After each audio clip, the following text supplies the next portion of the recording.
네, 반갑습니다. 퀀트 프로입니다. 우선 미증시는 1월 소비자 물가 지수죠. CPI 발표를 하루 앞둔 상황에서도 예상과 달리 좀 흔들리지 않는 모습 보이면서 오히려 지난달 큰 폭으로 떨어졌던 기술주, 저가 매입에 탄력이 좀 붙었고 또 10년물 국채 금리가 소폭 하락해주면서 3대 지수가 나란히 상승 마감을 했죠. 또 나스닥은 무려 2% 넘게 상승을 보여주었는데 특히 실적 발표 후에 전날까지 35%가량 급락이 나왔었던 페이스북의 모회사 이제 메타의 5.4% 상승이 눈에 띄었고 또 반도체 엔비디아 6.4%, 전자상거래 업체 쇼피파이 5.4%, 화상회의 플랫폼 준비디오도 4.8% 올랐네요. 그런 상승을 보여주었는데 또 이제 뉴욕주를 비롯해서 여러 주가 실내 마스크 의무화를 대폭 완화하는 등 이제 코로나 사태로부터 정상화 기대감이 높아지고 있어요. 그러면서 항공주와 여행 관련 등 이른바 그 리오프닝주라고 하죠. 역시 일제히 좋은 오름세를 보여주었습니다. 하지만 또 여전히 물가 지표가 긴축 강도에 따라서 이제 변동이 나타날 것으로 예상되기 때문에 역시나 오늘 밤 이제 발표가 되죠. 내일 새벽 지나가면서 발표될 텐데 CPI 발표가 상당히 중요할 것으로 보이는데 결과에 따라서 어느 정도 방향성이 잡히지 않을까 조심스럽게 예상을 좀 해보고 있습니다. 자, 그러면 시장 관련 얘기는 좀 이쯤 하고 이번 영상 주제인 카카오게임즈 관련된 이야기를 나눠보도록 할 텐데요. 본격적인 시작에 앞서 구독, 좋아요, 알림 설정 한 번씩 부탁드리겠습니다. 자, 카카오게임즈 지난 4분기에 대한 실적 발표가 있었죠. 네, 그림 한번 같이 보실 텐데 보시는 것처럼 매출액이 2,867억 원, 영업이익 479억 원 이제 나오면서 당기순이익은 또 4,500 굉장히 많이 나왔죠. 4,573억 원이 나왔어요. 네, 이러면서 전년 동기 대비랑 비교를 해보자면 102%, 189%, 3,486.9%, 와, 엄청나죠. 보면서도 증가된 수치로 이러한 성장세를 보여줬는데 반면에 또 중요하게 보셔야 될 게 전년 동기 대비 말고도 이제 전 분기 대비를 좀 보셔야 돼요. 근데 전 분기 대비는 매출액이 오히려 마이너스 38.5%, 또 특히나 중요하게 봐야 될 게 모바일 게임 분야죠. 모바일 게임 분야가 마이너스 51.3%로 대폭 감소한 것을 볼 수가 있는데 전년 대비 큰 성장이지만 또 분기 대비는 감소한 수치. 이게 또 오딘 출시 이후 폭발적인 매출 증가가 이어졌다가 또 4분기 들어서 런칭 효과가 사라졌기 때문인데요. 때문에 카카오게임즈는 또 작년의 성장세를 이어가 한 단계 여기서 좀 도약을 해야 하는 상황이에요.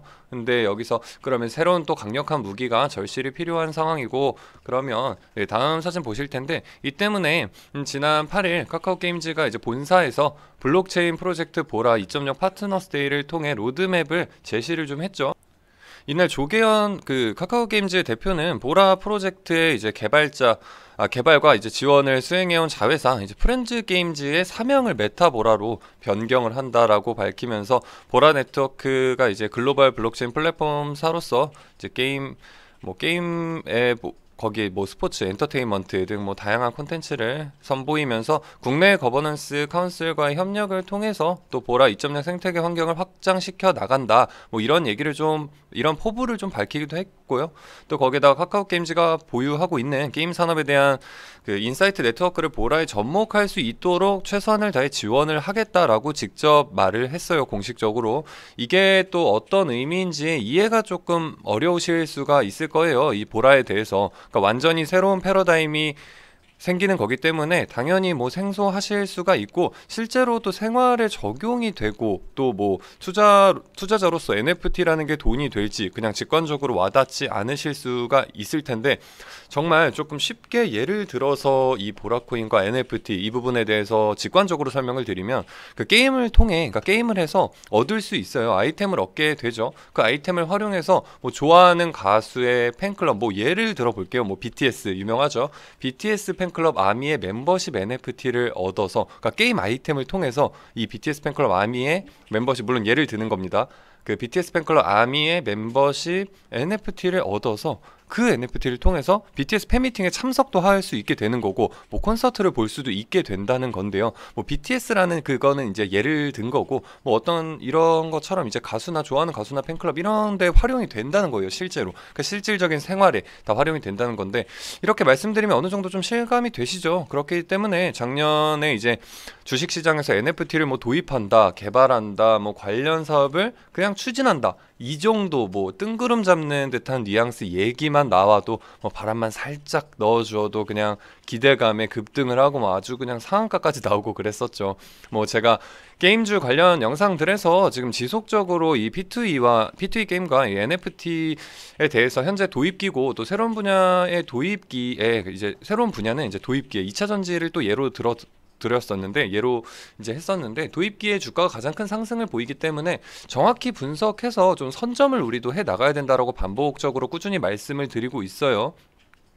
근데 그만큼 지금 작년처럼 좀 단순히 관련 사업을 추진한다 등의 기대감, 바람만 불어넣는 그 정도가 아니고 실체를 가진 기업과 그 종목들을 좀 탐색을 해야 돼요. 그러니까 옥석을 좀 가려내야 돼요. 이제는 그냥 이 정도로. 그리고 제가 항상 말씀드렸죠. 가치가 있어야 되지 뭐 기대감 요 정도로 가는 거로는 안 된다는 겁니다. 기대감으로 오른 주가는 결국 물거품처럼 바로 빠지게 되어 있어요. 그 시간의 차이가 있고 그 강도의 차이가 있는 것뿐이지 결국에는 실적과 실체를 기반으로 한 상승이 속이 가득 차 있다라고 말씀드리겠는데 또 여기에 또 예를 들 수 있겠죠. 위메이드 영상에서 또 말씀을 드렸지만 도입기에 큰 상승을 보일 수 도입기 이제 도입기와 성장기 뭐 이렇게 있는데 도입기에 이제 이 상승폭이 굉장히 크지만 이때 굴곡을 보여줄 수 있다라고 제가 말씀을 드렸어요. 굴곡을 그러니까 그냥 완만하게 계속해서 물론 이 사업 분야가 뭐 위험성이 없고 엄청난 발전성이 그냥 있다. 계속해서 한 번에 완숙기로 갈 수 있다라고 하면은 직진으로 가겠죠. 근데 그런 사업 분야가 뭐 있을까요? 없죠. 그렇기 때문에 굴곡을 보여줄 수도 있고 크게 이렇게 막 휘청거릴 수 있다고도 말씀을 드렸는데 최근 4거래일 동안 약 30%의 상승을 보인 뒤에 또 전일 장마감 그러니까 위메이드가 4거래일 동안 30% 이상의 상승을 보여줬었죠. 근데 전일 장마감 직후에 실적 발표가 있었는데 또 4분기 매출액이 전년 동기 대비 무려 655.9% 늘어난 3,523억 원, 또 영업이익이 무려 2,539억 원으로 흑자 전환까지 성공했다고 공시를 했는데 근데 이 추정치를 크게 상회하는 어닝 서프라이즈죠. 지금 이 정도 수치가. 그런데 지금 암호화폐 위믹스 매각 이익을 제외하면 또 매출이나 영업이익이 1269억의 매출과 영업이익 285억 원. 그러니까 심각하게 차이가 나죠. 이 부분이 이제 이렇게 된다면 컨센서스를 좀 하회를 했다라는 분석이 나오면서 금일 지금 뭐 마이너스 20%까지 급격하게 하락이 나오고 있는데 아니 이런 상황에 그리고 지금 NFT를 도입하는 이런 회사에서 그거와 관련해서 암호화폐 관련해서 돈을 벌어다 줬으면 되는 게 아닐까요? 사실 이거에 대해서 이렇게까지 시장에 충격을 지금 이것 때문에 지금 전체적으로 시장도 조금 안 좋아지고 있어요. 이게 시총이 적은 기업이 아니죠. 위메이드가 이렇게 크게 빠지면서. 근데 이게 사실 조금 과하다고 보고 있고 하지만 뭐 이러한 이슈로 새로운 패러다임이 또 될 새로운 분야와 관련해서 우리도 빠르게 선점에 가야 한다고 계속 말씀을 드렸지만 그만큼 또 심도 깊은 분석이 필요하다. 왜냐면 이런 일들이 발생을 하게 될 수가 있다는 거죠. 그렇기 때문에 분석이 필요하다고도 계속해서 말씀을 드렸고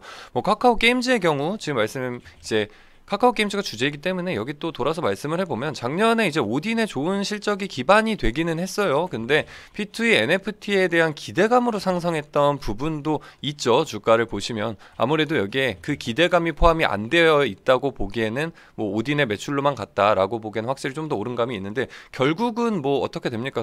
서서히 제자리로 돌아오죠. 그 거품 정도는 걷어내고 결국에는 때문에 올해가 뭐 10번을 강조해도 모자랄 만큼 지금 카카오 게임즈 입장에서는 너무나도 중요한 해이고 또 보라 2.0 파트너스 데이에서 이제 보여준 청사진 이게 이제는 그냥 청사진으로는 안 되는 거고요. 하나씩 실제로 그 그림을 그려 나가야 된다라는 거예요. 뭐 보라뿐만 아니라 또 보시는 것처럼 올해 출시되는 게임들의 성공 여부 지금 한 10개 정도의 신작 출시가 지금 예정이 되어 있는데 게임들의 성공 여부가 상당히 중요하겠죠. 물론 이 오딘의 경우에는 뭐 신게임이 아니고 이제 대만 출시를 앞두고 있다는 거고 지금 앞으로의 게임도 제가 이전 카카오 게임즈 영상에서 말씀드렸지만 이제 중국 쪽은 제한이 있어서 중국 쪽 출시는 대부분 안 되고 있어요. 근데 이 중에서도 또 몇 가지 더 보면은 조금 중요하게 볼 게임들이 4가지 정도인데요. 뭐 10개가 다 잘 되거나 중요하게 볼 수는 없는 거고 4개의 게임을 기대작이라고 보시면 되겠는데 뭐 개인적인 생각으로는 이 가디스 오더 이게 최근 방치형 MMORPG가 상당히 포화 상태죠. 모바일 시장에. 여기에서 손맛을 좀 느낄 수 있는 새로운 2D 액션 게임에 이제 새로운 바람을 좀 불게 해줄까라는 생각이 들어요. 좀 약간 기대가 돼요. 그런 부분에 있어서 뭐 많이들 알고 계실 텐데 넥슨의 던전 앤 파이터가 좀 유사한 형태가 아닐까라고 생각을 하고 있어요. 던전 앤 파이터가 또 PC 게임에서는 이게 굉장히 오래된 게임이죠. 뭐 메이플 스토리 나오던 이제 그 시절의 게임인데 이 2D 횡스크롤 조작 방식을 통해서 오랜 기간 사랑을 받고 있는데 메이플 스토리도 물론 횡스크롤이죠. 2D 횡스크롤인데 뭐 전혀 분야가 다르죠. 이 액션 RPG라는 부분하고. 근데 이제 올해 3월 이 던전 앤 파이터도 모바일 출시 앞두고 있어요. 지금 되게 기대하시는 분들이 뭐 주위에도 많고 실제로 투자자분들도 많이들 기대를 하고 계시는데 네, 같이 해서 가디스 오더와 함께 같이 해서 이 횡스크롤 분야 한번 지켜볼 필요가 있을 것 같습니다. 자, 그러면 카카오 게임즈 얘기는 좀 추후 다시 다음 영상에서도 계속해서 좀 이어가도록 하겠고, 마지막으로 유튜브 추천주들 한번 살펴보고 갈 텐데요. 전에 위메이드 관련 영상 말미에 이제 안국약품 수익 실현 다음 종목으로 대연을 좀 추천을 드렸었죠. 네, 대연 한번 같이 보실 텐데 조금 아쉬워요. 그러니까 물론 상승 나왔는데 아쉽게도 그러니까 제가 1차 진입가를 2,450원 이하, 그러니까 살짝 눌렸을 때 2,450원 가량에서 좀 진입을 1차적으로 하셔라라고 말씀을 드렸는데 기회를 안타깝게 조금 주지 않고 2,525원까지만 내려온 다음에 바로 고개를 들어서 뭐 12%까지 지금 급등이 나왔어요. 네, 물론 뭐 잡지는 못했지만 하지만 뭐 이렇게 단기 종목도 단순 테마가 아닌 이제 퀀트 분석을 좀 통해서 실적을 바탕으로 가치 있는 종목을 발굴한다면 또 충분히 단기 수익까지 가능하다는 건데요. 물론 퀀트 중심 뭐 저평가 중심의 종목들 매집하는 게 중요하고 제가 중점적으로 그쪽 부분을 잡아 드릴 거지만 또 요즘과 같은 시장에서 매집만 하다 보면 솔직히 조금은 지루하게 느끼실 수가 있기 마련이죠. 네, 시장도 별로 좋지 않기 때문에 뭐 물론 투자는 근데 또 재미로 하는 게 아니고 안정적인 계좌 수익을 좀 창출해내기 위해서 그 부분을 중요하게 보셔야 되는데, 그래도 뭐 사실 약간의 재미가 있어야 그만큼 더 즐겁게 이렇게 분석도 하고 우리 같이 공부도 할 원동력이 생기는 거겠죠. 네, 또한 뭐 말씀드렸듯이 퀀트 분석 통해서 단기적 관점은 일반적으로 생각하시는 단타와 전혀 다르다고 보시면 돼요. 그저 뉴스 하나나 뭐 그냥 뉴스에 그냥 뻥 올라가 버리거나, 제가 아까 말씀드린 것처럼 뭐 NFT 뭐 도입을 우리도 한번 추진을 한다, 네, 사업 내역에 한번 그냥 발을 담근다, 뭐 요 정도 가지고 오르는 그런 뉴스 하나, 이슈 하나 일일비하는 수급 그냥 쫓아가서 네, 그렇게 하는 급락의 리스크를 떠안게 되죠. 그거는 그냥 한 번에 빠집니다. 또 네, 그렇게 불안하게 가는 게 아니고 뭐 대형과 같이 저평가를 통해서 기술적으로 보시면 지금 굉장히 저평가되어 있죠. 네, 저평가를 통해서 기술적으로 안전한 자리까지 와 줬어요. 계속해서 하락이 나오면서 하락할 이유가 없는데 내려간 거예요. 뭐 시장의 여파도 있는 것이고, 그리고 또 시장에서 관심이 조금 줄었죠. 그러한 이유들로 인해서 이렇게 내려온 자리에서 지금 전년 대비 214% 성장한 영업이익 발표와 함께 또 시가 배당률 4% 공시까지 나오면서 이렇게 실적과 좀 실체, 네, 이 부분이 가장 중요하죠. 항상 말씀드리는 거예요. 우리 뭐 급하게 가면 절대 안 됩니다. 급하게 갈수록 결국에는 손실만 나는 거고, 저도 실제로 주식을 처음 시작할 때 공부하기 전에는 그런 일을 너무 많이 겪어왔기 때문에 항상 실적과 실체가 필요하다라고 말씀을 드릴 수 있겠는데, 그래서 결국 이 부분을 중요시하는 게 확률 높고 단기적인 종목의 발굴도 실제로 이거를 바탕으로 하면 가능하다는 거예요. 그래서 계속해서 뭐 구독, 좋아요 많이 눌러주시고, 조회수 상승에 따라서 이제 이런 퀀트 분석을 통해서 단기 종목 또한 그러니까 언급을 드릴 수 있으니까, 물론 이제 소액만 하셔야 돼요. 아무리 그래도 저는 항상 100%에 가까운 승률과 안정적인 계좌 수익을 위해서는 단기 종목에 대해서 크게 이 부분은 이제 소액으로 조금 재미 정도를 하는 정도로만 말씀을 드리고 있기 때문에 언급은 하지만 계속 드릴 예정이니까 계속해서 알림 설정 통해서 놓치지 말고 확인해 주시면 되겠고요. 실적을 바탕으로 또 모아가는 종목 있죠. 현재 진입 가능한 종목, 제가 말씀드렸던 KCC 종목 있는데요. 네, 오늘 좀 장 초반에 좋은 모습 보이다가 시장이 또 갑자기 꺾이면서 지금 4% 이상까지 상승이 나오다가 시장이 갑자기 꺾이면서 또 흐름 조금 무너졌어요. 하지만 지금 제가 1차 진입가를 40만 7천 원 드렸었는데 이하 여전히 계속해서 기회 주고 있고, 저는 오히려 모아가는 종목에 이렇게 기회를 좀 많이 주어서 여러분들이 많이 잡으셨으면 좋겠다라고 말씀을 드렸어요. 이전에 뭐 두 종목 한국항공 우주나 케이카 같은 경우에 그러지 못해서 오히려 제가 조금 이거는 내 실수다라고 올랐지만 그렇게 생각이 들 정도로 이렇게 오히려 조금 일정 기간 동안 기회 주고 있으니까 진행해 보시면 되겠고, 또 시장 조금 더 늘려준다면 지금 CPI 발표도 앞두고 있기 때문에 흔들릴 수 있어요. 그렇게 된다면 2차 진입 37만 5천 원 말씀드렸었죠. 이 부분도 충분히 진입 가능하니까 같이 한번 체크해 주시면 되겠습니다. 자, 그러면 이번 영상은 여기서 딱 마치도록 하겠고요. 저는 다음 영상에서 또 더욱 유익한 정보와 함께 찾아뵙도록 하겠습니다. 감사합니다.